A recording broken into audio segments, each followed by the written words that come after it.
How's it going out there, YouTube? My name is Jesse, and I am back for another... Hello? What? Supposed to say Lost Heroes of the Golden Age. There's a lot of narration in this one. Leave the critiquing to me. That's what I do. There's a lot of red, too. Anything else? You don't see an issue with this? Look, I'm reviewing this hero because nobody else has. That's not surprising. No need to be glib. You took this hero from the Green Giant comic, didn't you? Yes, I used the Green Giant comic again. In God's name, why? I don't know. It seemed slightly interesting. I thought maybe we would talk about this guy. You chose poorly. Okay, look. I know, there's a lot of narration. There's no character development. It was only one issue. It doesn't really matter. Then why the review? Are you going to say the line? You say the line. Fine. This is... Lost Heroes of the Golden Age.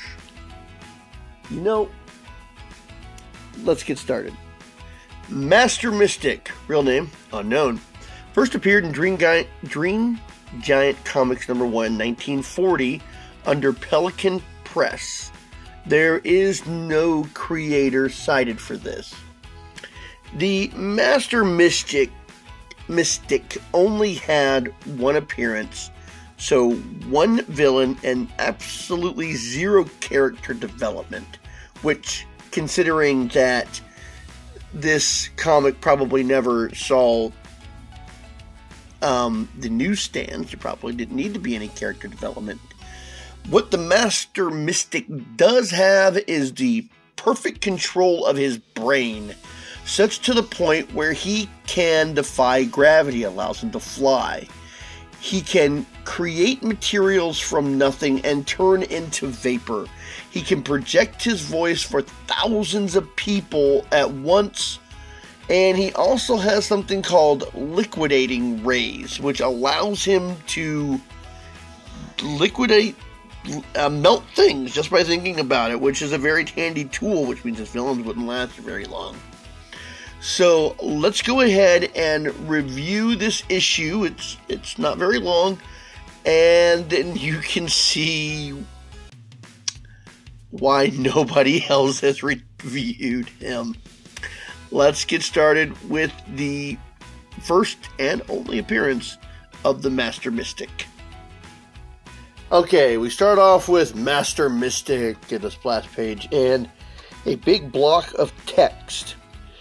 Into a world beset by war, crime, and disease, there emerged one day a man who declared himself guardian of the world. Whence he came, nobody knew, but so amazing were the powers of this mysterious being that he became known as Master Mystic.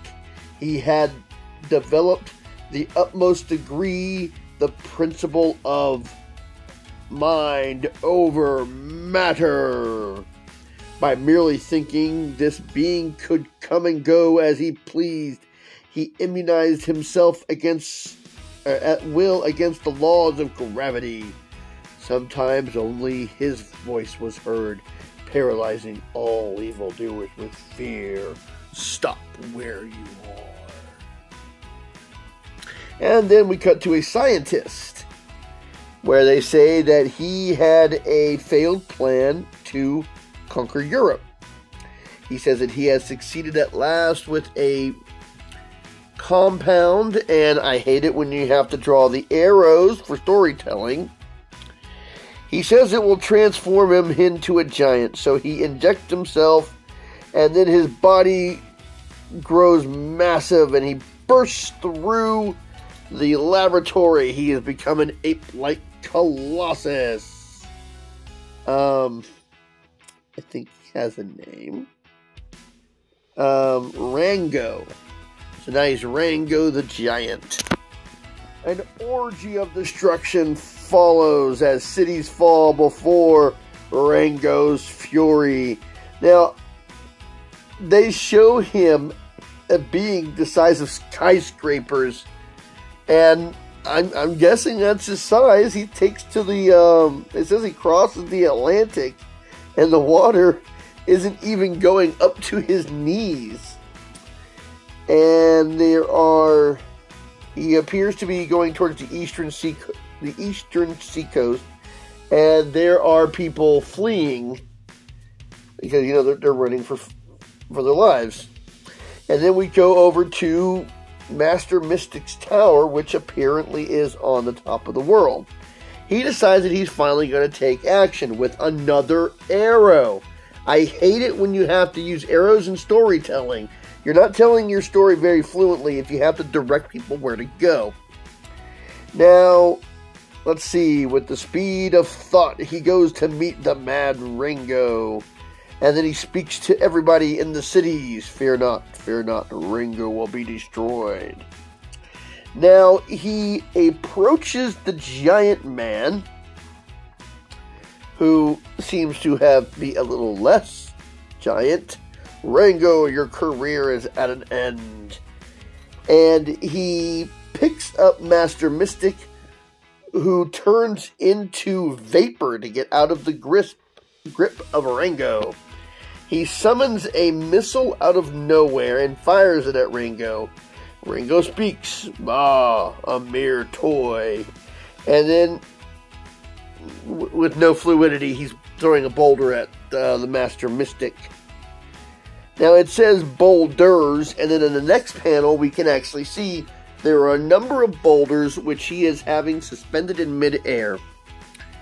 Then, we see, then Master Mystic brings into play his liquidating rays, and they give us a visual representation of his rays because I don't think they're supposed to have a physical representation.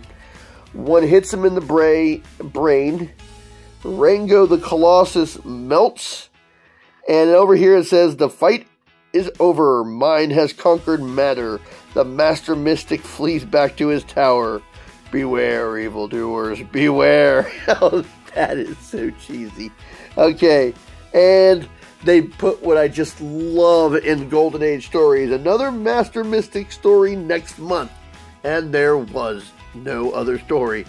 I don't even think that this comic even hit newsstands, so there definitely was not another story. And that is the Master Mystic. Well, I hope you enjoyed this one. Hey, somebody's finally reviewed this guy. Wasn't very exciting. Anyways, I hope you like this one. If you want to see more, send me your requests. Until next time, I'll be seeing you.